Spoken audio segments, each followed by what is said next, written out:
Hi, my name is Ben. Welcome to Ben's Language Lab. Stories are one of the best methods to improve at a language, and stories with pictures are even better. Today, we're going to read another comic together. This video and series is meant for beginner-level English learners. If you need, there are subtitles available, or you can see the entire transcript on benslanguagelab.com. Make sure you subscribe for more videos like this one. Your job is to watch, listen, and enjoy. Today, we're going to start a brand new series. We're going to read Tintin, The Adventures of Tintin, and The Secret of the Unicorn. We're starting a brand new series. If you want, there's another series on my channel that you can watch in its entirety, the whole thing. Let's get to it for this comic. This is Tintin and the Secret of the Unicorn, and we'll figure out what all of those things mean. However, I do want to clarify that a unicorn is like a horse, but it has a horn. One horn, a unicorn. Everything else we'll figure out in the story.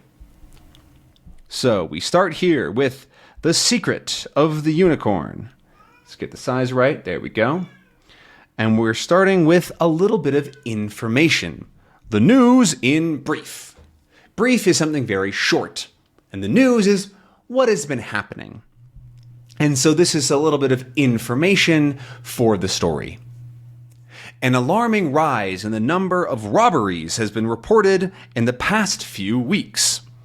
So a robbery is when somebody steals something, right? And so if somebody comes up to you and they take your phone out of your pocket and then run away, that's a robbery. And so more people have been robbed in the past few weeks, right? 2 weeks ago, a little bit ago. Daring pickpockets are operating in the larger stores, the cinemas, and the street markets. And so pickpockets are people that take something out of your pocket, right? So pocket, and you take something out of your pocket. If they do it very carefully and you don't notice, right? So they come in and they take something out of it, they're picking your pocket. And so we call them a pickpocket. And they're operating in stores, big stores, supermarkets, and in the cinemas, the movie theaters, movies, right? We call it the movies nowadays, but the cinema is a bit of an older word. And street markets. So a market on the street, much like this one, where there's people going around buying things and stuff like that. A well-organized gang is believed to be at work. Here's a couple good words. At work is when something is happening, something's being done, right? There's a plan typically when you are at work, rather. There's also the literal sense of like when you're at your job, working or whatever you do for work. But when you use it in this sense, it's more like they're doing something that they've planned. And they is an organized gang.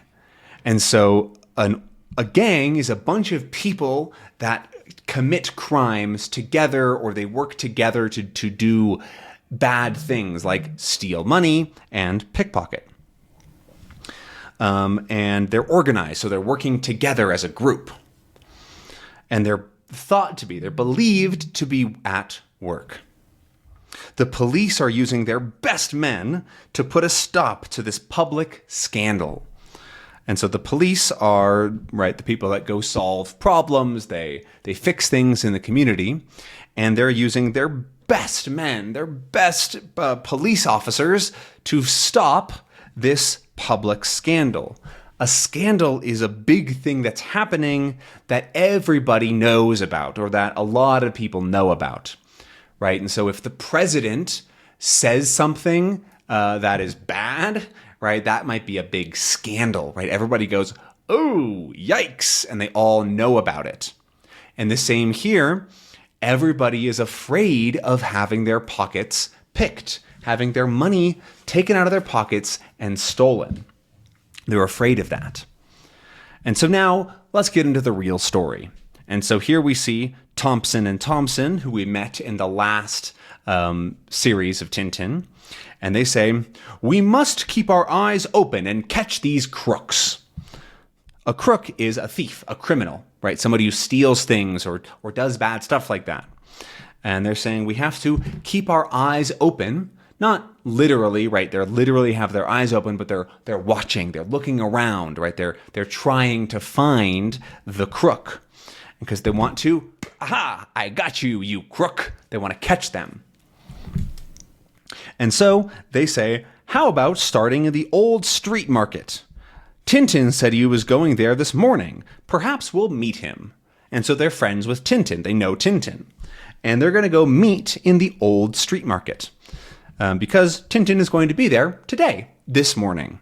And they might want to see him. And so he says, good idea. Let's go. And so now we see Tintin and Snowy. And they're in the old street market. Old street market. And we see that there is a man standing here with what looks to be a vase. He's holding a vase for flowers, right? You might put flowers in there. We see some other things, right? Here's another vase. It looks like an old clock, a picture frame, and there's a bunch of people, right? 1, 2, 3, 4. There's tons of people here at the old street market. So let's see what happens next. We see Tintin walking through the market. He's got his hands in his pockets, right? His hands are inside of his pockets. We can't see them. They're inside. And we see some more people. This man has a book under his arm. This man is smoking. We see this woman with a red handbag. Lots of things at the market. And we also see Snowy is trying to scratch himself. He's very itchy right now. And then Tintin says, oh, why? There are Thompson and Thompson, right? Thompson and Thompson. They're at the street market. And so Tintin goes up to them and says, hello, how are you? And then they turn around. Oh, look who's here. It's Tintin. And they're both happy to see Tintin, right? And then they say to him, what are you doing here? Looking for bargains? Tintin doesn't know why they're here. And so he asks, what are you doing? Why are you here? Are you looking for bargains? A bargain is a good deal. So it's when you find something for very cheap. Let's say that you wanted to buy a book. Here, I have a book here. You wanted to buy a book, and the book usually costs $5. A bargain would be when you find it for $2. That's such a bargain. That's a great deal. And so at the market, you can often find stuff, right? These things for very cheap, not very much money. And so it's a good bargain. And so lots of people like to go to markets to look for bargains.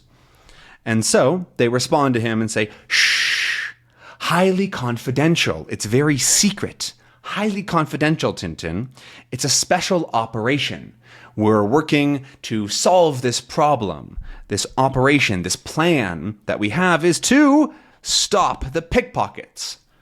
And then, of course, Thompson says, but that didn't stop us from finding this job lot of walking sticks. We know that Thompson and Thompson always have walking sticks. They always have canes with them. And so they find 1, 2, 3, 4, 5, 6 great walking sticks to buy. A bargain. A job lot is just a good bunch, right? It's a very old-fashioned word, but they found a whole bunch of these great walking sticks. Even though they're working, right? They're looking for pickpockets, but they can still look for walking sticks, right? How much? How much do you want for all these walking sticks? And then the seller, the man says, 8 bob for the lot. And bob, I guess, is a way to say shillings, right? Which is an old English money. We don't use it anymore in really, I don't think anywhere in the world. I think Britain uses pounds and pence, but it used to be a thing that was used. And so he says, 8 bob for the lot. And then he responds, 6 shillings, which is less, right? He went from 8 to 6. And then the guy says, no, 7, but I'm robbing myself. Robin, like, is robbing, right? We often drop the G in words. But I'm robbing myself. And he's saying that because he doesn't want to sell them for too cheap, because he wants at least 7. And he's saying that it's a very good deal. That's what he's saying, at least. And so what they're doing is haggling. Haggling is when you go back and forth. Pay me 8. No, I'll give you 6. How about 7? Right? And they're going back and forth on the price to find what works for both of them. And that's called haggling or negotiating.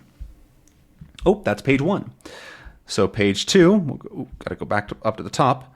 And then he says over there, he says, see, you've always got to haggle a bit here. Haggle is what I just said, right? Got to go back and forth to get a slightly better deal. And he's giving him a tip. And so then he reaches for his wallet to pay. He keeps his wallet in his breast pocket, which is up here.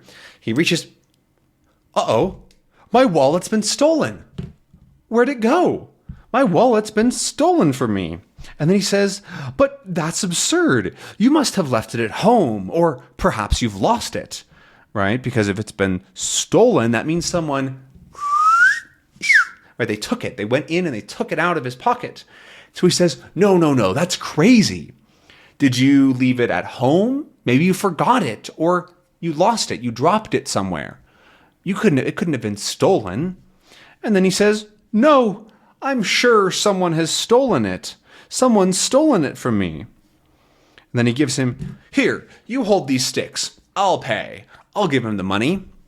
And then he says, just the sort of thing that would happen to you. And he's telling him that he's being such a dummy, right? Just the sort of thing that would happen to you, to go and let someone pinch your wallet. To pinch is another way to say to steal, right? So when you pinch something from someone, it means you steal something. Because typically you have to be very light when you want to steal something, right? You don't want them to notice and go, I saw you, you're stealing my money, right? They have to pinch it away. And then, uh-oh, mine's gone too. They've both had their wallets stolen. That's too bad. And so then Tintin says, here, let me pay for them. So he offers to buy the sticks for them. And they say, thanks very much, Tintin. We'll pay you back tomorrow, the next day. We'll pay you back. We'll give you the money that you lent us, right? And so if I say, I'll lend you 50 pesos if you want. I'll lend you this. You can have this. But then tomorrow, you should pay me back, right? I want you to give me back my money the next day. And so that's when we say to pay back somebody. It's when they gave you something and then you can give it back to them. And then Tintin says, there you go, sir. And then they both say, goodbye. We're going to report this straight away. They're going to go to the police station and they're going to tell somebody, our wallets were stolen. Oh no, that's terrible. They're going to go report it right away, now, straight away, first thing. And so off they go. Rum-pa-dum-pa-dum-pa-dum-pa-dum. They're walking away. They have their walking sticks and they're very upset. And then they keep walking and oops, they grabbed something with the walking sticks. It attached itself to this briefcase. It hooked onto it and pulled it away. And then somebody yells, stop, thief, help, my suitcase. Because they think they're being robbed. They think they're being stolen from. And so Tintin hears that and runs over to help. And we see, boom, crash, right? These stars coming up as somebody's being beaten up. There's a bit of a fight. Rawr. Let's go to the next page. Zoom in here. And then Tintin comes up and says, what's going on? And then the man with the books responds. He has some books in his arms. And he says, they caught some thieves red-handed.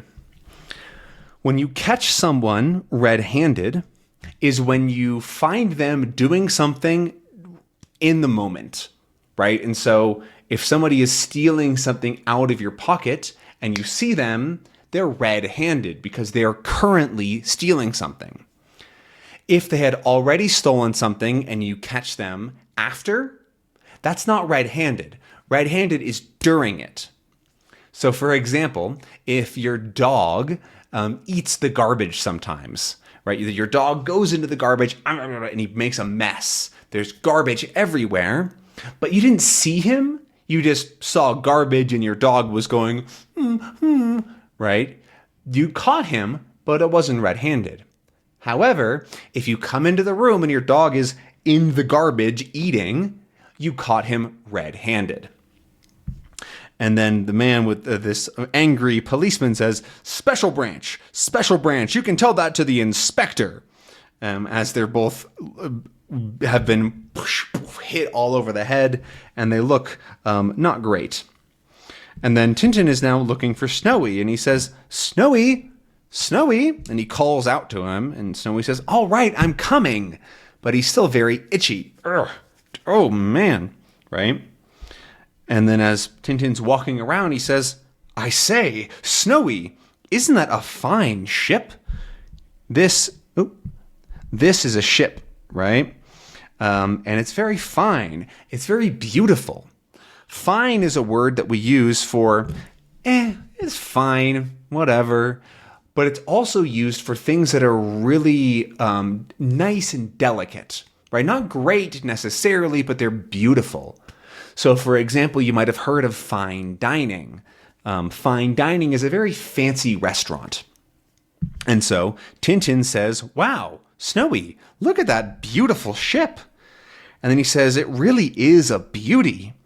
I've a good mind to buy it for Captain Haddock. Captain Haddock must be his friend.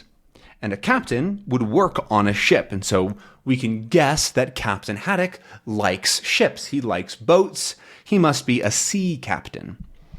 And Tintin wants to buy it and give it as a gift to Captain Haddock because it's so beautiful. Then he asks the man, how much? And then the man responds, a quid. It's a unique specimen. It's very old, a very, very old type of galliard. And he says, in there. He's maybe thinking of how to sell it better. A quid, again, is another amount of money. I believe it is £1 nowadays. How do you do the pound sign? Is it like that? I don't actually do the British pound symbol ever. It's like $1, but in a long time ago. So it was a good amount of money. And it's quite a specimen or a unique specimen. Oops, come on now. There we go. Unique specimen. A specimen is a thing or a version of something. And so, for example, a scientist might have different specimens from different parts of the world. Or in this case, it's just a very beautiful thing. There's not many of them. The word specimen tends to say that it's special. And he's saying it's very, very unique. It's very special. Unique actually comes from the word for one, right? Uni, right? So like there's only one of these. There might actually be more. We don't use the word unique for only one, but it means very special. And he says it's an old type of galliard, which is a type of boat, right? And so it's just the kind of boat that has lots of masts and sails on it. But there we go. So that's actually the end of this first episode of The Adventures of Tintin and the Secret of the Unicorn. We're going to leave it there for today. So thank you so much for watching and enjoying. Make sure to subscribe to the channel and comment with how you enjoyed this new episode of a new series. And make sure that you come back next time for episode 2. Remember, all the transcripts are available on benslanguagelab.com. I'll see you next time. Bye-bye.